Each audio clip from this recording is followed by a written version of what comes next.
Hello viewers, நாங்களோட Lakshmi. நீங்கள் பார்த்துருக்கிறது 0 லக்ஷ்மி.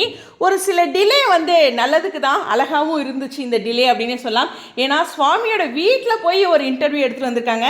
அதுலேருந்து அந்த எஸ்எஸ் மியூசிக்கோட அந்த கமெண்ட் செக்ஷனோட ப்ராப்ளத்துலேருந்து ரசிகர்களவே ஃபஸ்ட்டு சொல்கிறேன் மீண்டு, அப்புறம் அவரோட வீட்டில் இருக்க அந்த ஸ்வீட்டான மெமரிஸோட இப்போ பியூட்டிஃபுல்லான விகாவோடைய கப்புள் அவார்ட்ஸோட ஒரு இன்டர்வியூக்கு எல்லாருமே வெயிட் பண்ணிகிட்ருக்கோம். இப்போ உண்மையுமே சொல்கிறேன், நம்ம மனசு ரொம்ப தெளிவாக, அதாவது அப்படி கமெண்ட் போட்டுட்டோம் அப்படின்லாம் எல்லாத்துக்கும் சில கில்ட்டியாலாம் இருந்திருக்கும் இல்லையா, அதெல்லாம் கடந்து ஒரு பியூட்டிஃபுல்லான மைண்ட் செட்டில் எல்லோரும் இருக்கும். அதுக்கு தகுந்த மாதிரியே ட்ராக்குமே செம கலாட்டாவாக இருக்குது இல்லையா. ஸோ ஃபஸ்ட்டு நான் கலாட்டாவுடைய இந்த ரீசன் பெங்களூர் இன்டர்வியூக்கு ஒரு பெரிய தேங்க். ரொம்ப சூப்பரான ஒரு இன்டர்வியூ.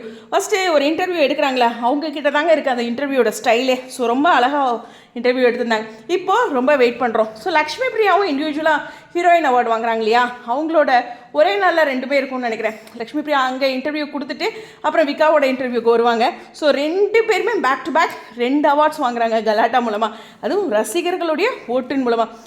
ஊ சொல்றியா இந்த ப்ரோக்ராம் வந்தது மூலமாகவே தெரியறது என்னென்னா, சென்னைக்கு விஜய் வந்துட்டார். ஸோ வந்ததுக்கப்புறம் என்ன நடக்க போகுது, அவங்களுடைய இன்டர்வியூ தான். கொஞ்சம் ஏர்லியராக வந்திருக்கிறதுக்கு காரணமும் இருக்குது. ஸோ ரொம்ப ஸ்பெஷலான இந்த கலாட்டாவுடைய கண்டினியூஸான சுவாமியோட இன்டர்வியூவும் இன்னும் இருக்குது. ஸோ அவங்களோட வீட்டில் தொடரும் அப்படின்னு போட்டிருக்காங்க. ஸோ அங்கேருந்தும் இன்னும் இன்டர்வியூ இருக்குது அப்படிங்கிறது தான்.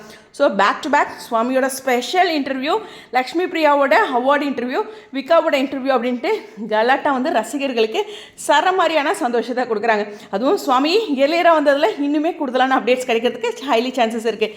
இதை விட என்ன வேணும் இந்த மார்ச் மந்த் துவங்கிறதுக்கு? உங்களுடைய கருத்துக்கள் ஸ்டேடியம்.